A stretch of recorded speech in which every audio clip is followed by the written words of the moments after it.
ഇറാനിൽ ആണവ വികിരണമെന്ന റിപ്പോർട്ടുകൾ ഇറാനിലെ ആണവ കേന്ദ്രങ്ങളിലേക്ക് ഇസ്രായേലും അമേരിക്കയും നടത്തിയ അതിമാരകമായ ആക്രമണത്തിലാണ് ഇറാന്റെ ആണവ കേന്ദ്രങ്ങളിൽ ചോർച്ചകളുണ്ട് എന്നുള്ള വാർത്തകൾ ചില അന്താരാഷ്ട്ര മാധ്യമങ്ങൾ പുറത്തുവിടുന്നത്.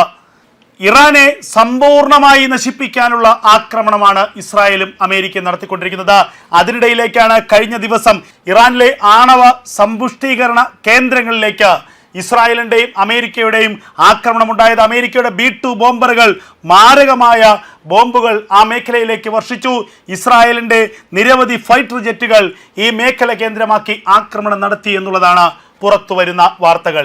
ഈ ആക്രമണത്തിലാണ് നദാൻസ് അടക്കമുള്ള ഇറാനിലെ ആണവ കേന്ദ്രങ്ങൾക്ക് സാരമായ കേടുപാടുകൾ ഉണ്ടായെന്നും ആണവായുധം നിർമ്മിക്കാനായി സൂക്ഷിച്ചിരുന്ന ആണവായുധ നിർമ്മാണത്തിനാവശ്യമായ അസംസ്കൃത വസ്തുക്കൾ ലീക്ക് ചെയ്തിരിക്കുന്നു എന്നുമുള്ള വിവരങ്ങൾ പുറത്തു വരുന്നത്. ആണവ വികിരണം ടെഹ്റാൻ അടക്കമുള്ള നഗരങ്ങളെ സാരമായി ബാധിച്ചു തുടങ്ങി എന്നുള്ള വാർത്തകളും പുറത്തു വരികയാണ്. ഇത് ഇറാന്റെ അന്ത്യം കുറിക്കുന്ന വാർത്തകളാണ്. ഇറാൻ എന്ന രാജ്യത്തെ പരിപൂർണമായും ഇല്ലാതാക്കുക എന്നുള്ള ലക്ഷ്യത്തോടു കൂടിയാണ് ഈ ആക്രമണം ഇസ്രായേലും അമേരിക്കയും തുടങ്ങി വെച്ചത് എന്നുള്ളത് തുടക്കം മുതൽ നമ്മൾ കേൾക്കുന്ന കാര്യമാണ്, പറയുന്ന കാര്യമാണ്. അല്ലാതെ കേവലമായി ടെഹ്റാനെ ആക്രമിക്കാനോ ഇറാനെ ഭീഷണിപ്പെടുത്താനോ ഇറാന്റെ ഏതെങ്കിലും തരത്തിലുള്ള സൈനിക സംവിധാനങ്ങളെ ഇല്ലാതാക്കാനോ ഉള്ള ആക്രമണമല്ല ഇത്. അങ്ങനെയെങ്കിൽ 2025 ജൂൺ മാസത്തിൽ 12 ദിവസം നീണ്ടുനിന്ന യുദ്ധത്തിലൂടെ തന്നെ അന്ന് ഇസ്രായേലിന് അത് സാധ്യമാകുമായിരുന്നു. എന്നാൽ ഇറാൻ എന്ന രാജ്യം ഇനി ഭൂമുഖത്ത് ഉണ്ടാകരുത്.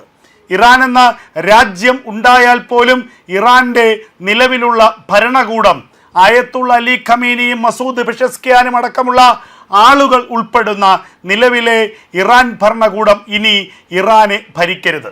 ഇറാന്റെ ഭരണ സംവിധാനം പൂർണ്ണമായും മാറണം. ഇതാണ് അമേരിക്കയും ഇസ്രായേൽ ലക്ഷ്യമിടുന്നത്. അതിന് ഇറാനെ പരിപൂർണമായില്ലെങ്കിൽ പോലും ഇറാനെ വലിയ തോതിൽ ആക്രമിച്ച് നശിപ്പിക്കണം. പിന്നീട് വർഷങ്ങളെടുക്കും ഇറാൻ പഴയ പ്രതാപത്തിലേക്ക് തിരികെ എത്താൻ. ആ സമയം കൊണ്ട് തന്നെ ഇറാന് മേൽ വലിയ ആധിപത്യം സ്ഥാപിക്കാൻ കഴിയുമെന്ന് അമേരിക്കയും ഇസ്രായേലും കണക്ക് കൂട്ടുന്നുണ്ട്. എന്തായാലും ഇപ്പോൾ പുറത്തു വരുന്ന വാർത്തകൾ ഒരിക്കലും ഇറാന് അനുകൂലമായതല്ല. ആശങ്കാജനകമായ വാർത്തകളാണ് പുറത്തു വരുന്നത്. ആണവ വികിരണത്തിന് പുറമെ തന്നെ കഴിഞ്ഞ ദിവസം രാത്രിയോടുകൂടി ഇറാനിൽ കറുത്ത ആസിഡ് മഴ പെയ്യുന്നു എന്നുള്ള വാർത്തകളാണ് പുറത്തു വരുന്നത്. 30ഓളം ഓയിൽ പ്ലാന്റുകൾ, 30ഓളം വരുന്ന എണ്ണ ഉൽപാദന കേന്ദ്രങ്ങൾ, എണ്ണപ്പാടങ്ങളാണ് ഇറാനിൽ കത്തിയമരുന്നത്. വലിയ തീഗോളങ്ങൾ ആകാശം മുട്ടെ ഉയർന്ന് കത്തുകയാണ് കഴിഞ്ഞ എത്രയോ മണിക്കൂറുകളായി. അത് ഇറാനിൽ തീർത്തിരിക്കുന്നത് പ്രതിസന്ധിയുടെ അങ്ങേയറ്റമാണ്. ഈ ഓയിൽ പ്ലാന്റുകൾ കത്തുന്നത് മൂലമുണ്ടാകുന്ന പുകപടലങ്ങൾ ആകാശത്തിലേക്കെത്തി കറുത്ത ആസിഡ് മഴ ടെഹ്റാനിലും ആർബോസ് അടക്കമുള്ള ഇറാനിലെ മറ്റ് പട്ടണ പ്രദേശങ്ങളിലും പെയ്തുകൊണ്ടിരിക്കുന്നു എന്നുള്ള വാർത്തകൾ ഇറാൻ മാധ്യമങ്ങൾ പുറത്തുവിടുന്നു. എന്തൊരു ഭീകരമായ അവസ്ഥയാണെന്ന് നമ്മൾ ഓർക്കണം. ഒരു രാജ്യത്തെ സമ്പൂർണമായി ഇല്ലാതാക്കാൻ ഇതിനപ്പുറം എന്താണ് വേണ്ടത്? ഇതുവരെ കഴിഞ്ഞ ഒരു വർഷം മുമ്പ് നടന്ന ആക്രമണത്തിലോ 2023 മുതൽ നടക്കുന്ന ആക്രമണത്തിലോ ഇസ്രായേൽ ഒരിക്കലും ഇറാന്റെ എണ്ണപ്പാടങ്ങളെയോ ഓയിൽ ഡിപ്പോട്ടുകളെയോ അല്ലെങ്കിൽ അവരുടെ എണ്ണ ശുദ്ധീകരണ കേന്ദ്രങ്ങളെയോ ലക്ഷ്യം വെച്ചിട്ടില്ല. എന്നാൽ ഇപ്പോൾ അങ്ങനെയല്ല. അവരുടെ 30 എണ്ണ ശുദ്ധീകരണശാലകൾ, എണ്ണ ഉൽപാദന കേന്ദ്രങ്ങളാണ് ഇസ്രായേലും അമേരിക്കയും ലക്ഷ്യം വെച്ചത്. അതിൻ്റെ ഫലമോ ഇറാൻ പച്ചയ്ക്ക് കത്തുകയാണ്. ഇറാൻ നിന്ന് കത്തുകയാണ്. കത്തുക മാത്രമല്ല, ഇറാനിലെ സാധാരണ ജനങ്ങൾക്ക് മുകളിലേക്ക് ആസിഡ് മഴ പെയ്യുകയാണ്.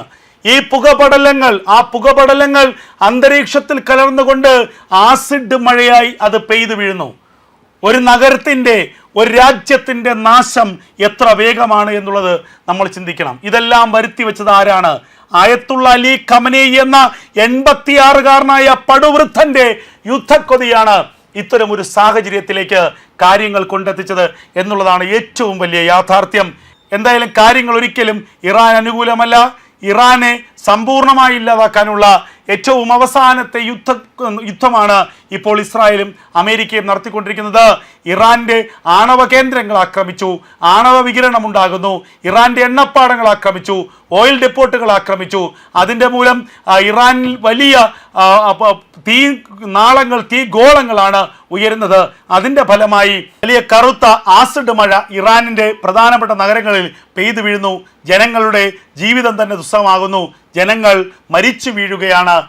കഴിഞ്ഞ 10 ദിവസത്തിനിടയിൽ 4000 സൈനിക കേന്ദ്രങ്ങൾ ലക്ഷ്യമിട്ടാണ് ഇസ്രായേലും അമേരിക്കയും ആക്രമണം നടത്തിയത്. സൈനിക കേന്ദ്രങ്ങൾ മാത്രമല്ല, അതിനു ചുറ്റുപാടുമുള്ളതെല്ലാം തന്നെ തച്ചു തകർത്തു ഈ ആക്രമണം. എത്രയായിരം പേർ ഇറാനിൽ കൊല്ലപ്പെട്ടു എന്നുള്ളത് ഇതുവരെ രേഖപ്പെടുത്തിയിട്ടില്ല, അല്ലെങ്കിൽ പുറത്തു വന്നിട്ടില്ല. എങ്കിൽ പോലും വലിയ നാശനഷ്ടങ്ങൾ സാമ്പത്തികമായി, ജനസംഖ്യാപരമായി ഒക്കെ തന്നെ ഇറാന് ഉണ്ടായിക്കൊണ്ടിരിക്കുന്നു. ഈ യുദ്ധത്തിൽ നിന്നും അതിവേഗമൊന്നും ഇസ്രായേലോ അമേരിക്കയോ പിൻവാങ്ങുമെന്ന് നമുക്ക് കരുതാനുമാകില്ല.